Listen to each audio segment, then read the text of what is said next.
Sisi kama club hatujafurahishwa na kauli zake. Hatujafurahishwa na kitendo ambacho amekizungumza cha kumdhalilisha mkuu wa mkoa wa Tabora. Na nampa masaa 24 Ali Kamwe aombe msamaha na muombe samaha mheshimiwa mkuu wa mkoa.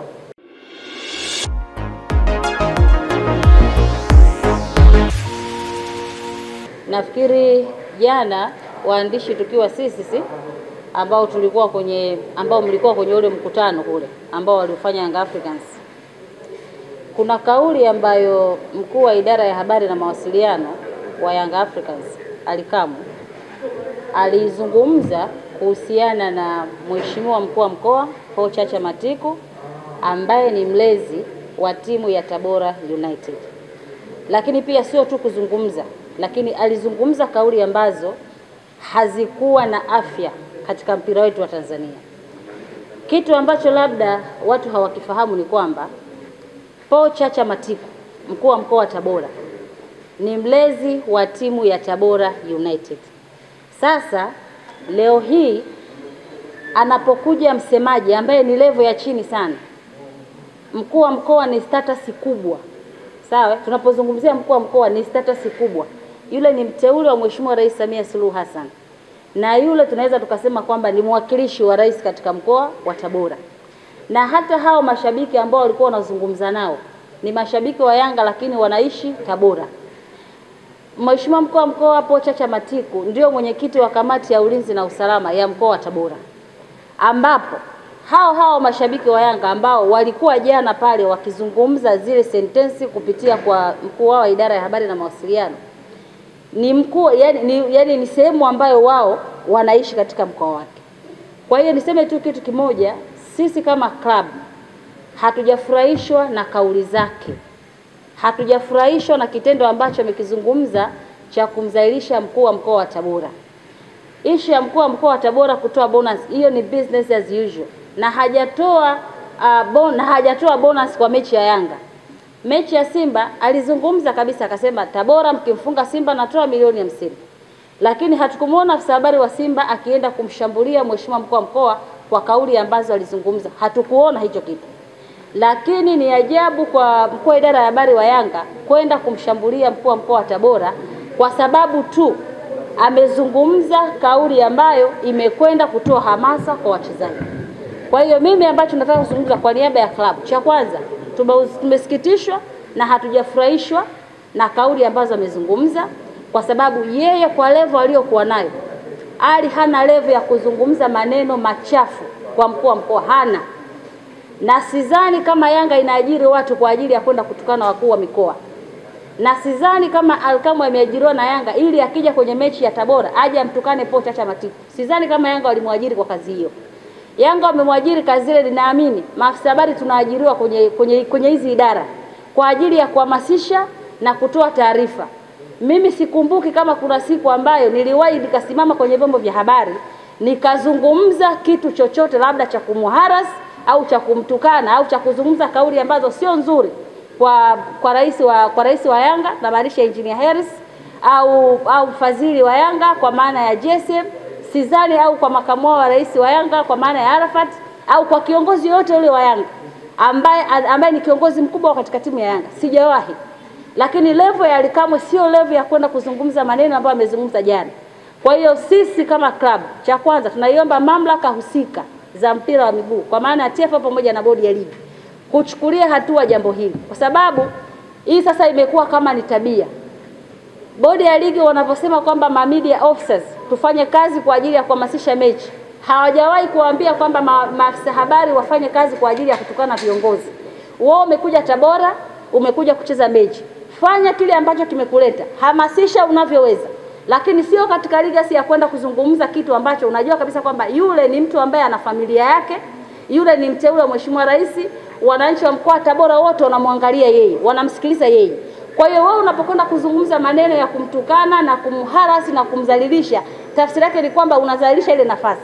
Kwa hiyo mimi tunachosema kusema kwamba tumehuzunishwa na ile kauli, na nampa masaa 24 Ali Kamwe aombe msamaha na muombe samaha mheshimiwa mkuu wa mkoa.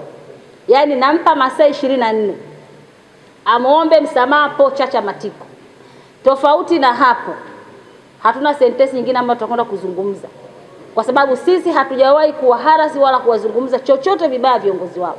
Tumekuwa tukizungumza sentensi moja kwa ajili ya kuhamasisha mechi.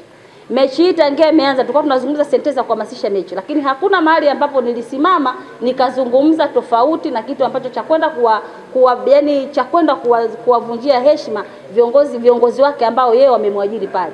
Narudia, labda kama haelewi, Paul Chacha Matiku ni mlezi wa timu ya Tabora na ni mkuu wa mkoa wa Tabora. Kwa hiyo ana haki ya kwenda kambini kuzungumza na wachezaji, ana haki ya kwenda kuhamasisha kama ambavyo wakuu wa mikoa wengine ambao timu zipo katika mikoa yao wanakwenda kufanya. Lakini hakuna mtu ambaye aliwahi kusimama akamtukana mkoa kwenye timu, labda kuna timu ambayo ipo ligi kuu, hakuna mtu ambaye amewahi kwenda kusimama na akaenda kumtukana. Kwa hiyo nampa masaa 24 amuombe radhi Mheshimiwa Paul Chacha Matiku. Tofauti na hapo, lakini pia kingine tunaiomba bodi ya ligi pamoja na TFF, kwa sababu ndio mamlaka ambao zinasimamia vilabu, na hawajawahi kuwaruhusu maafisa habari kwenda kuongea maneno makali kwa viongozi ambao wapo kwa ajili ya kuisaidia timu. Asante.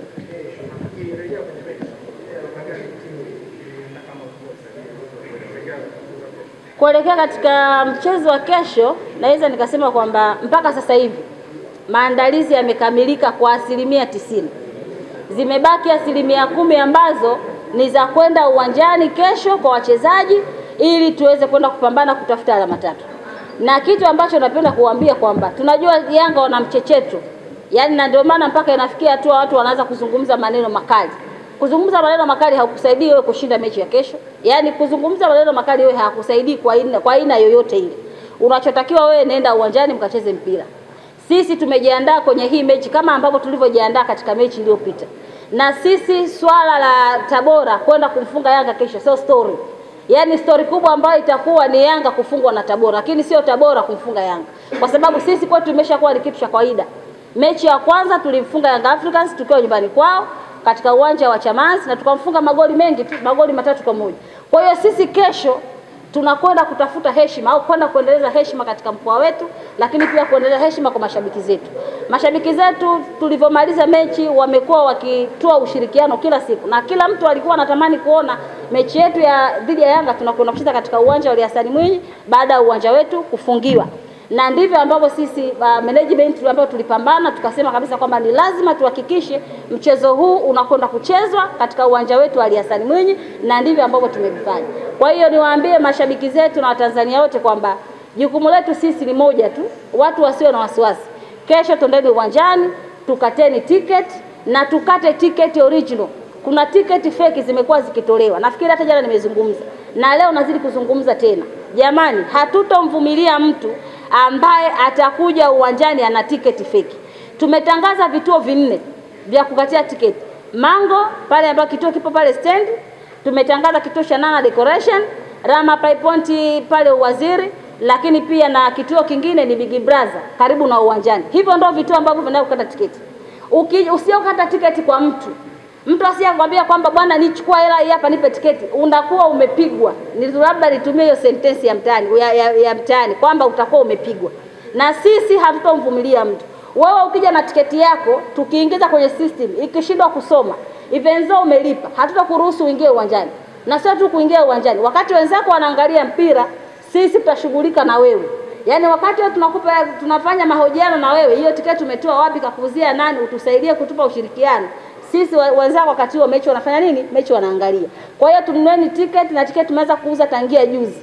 Na tusisubirie kesho siku ya mwisho ndio watu tukaanza kujitokeza kupanga foleni. Mechi ni saa 10. Ukienda kukata tiketi saa 2, saa 3 na wakati ndio siku ya mchezo, foleni ni kubwa. Utakosa nafasi ya kwenda kuangalia mechi. Kwa hiyo ni wasii sana tukateni tiketi zetu mapema. Yaani mapema. Tunapozungumza mapema kwa sababu hivi tunapozungumza hapa vituo viko wazi. Lakini ukienda kwenye vituo hakuna watu wanaenda kukata tiketi. Wanasubiria kesho siku ya mechi ndio watu waanze kupanga msongamano. Lakini kwa nini tusijipe utaratibu wa kukata tiketi zetu mapema ili kesho tuwe comfortable tunapokwenda kuangalia mechi. Kwa hiyo mimi nawaomba na nasisitiza tuepuke kukata tiketi feki.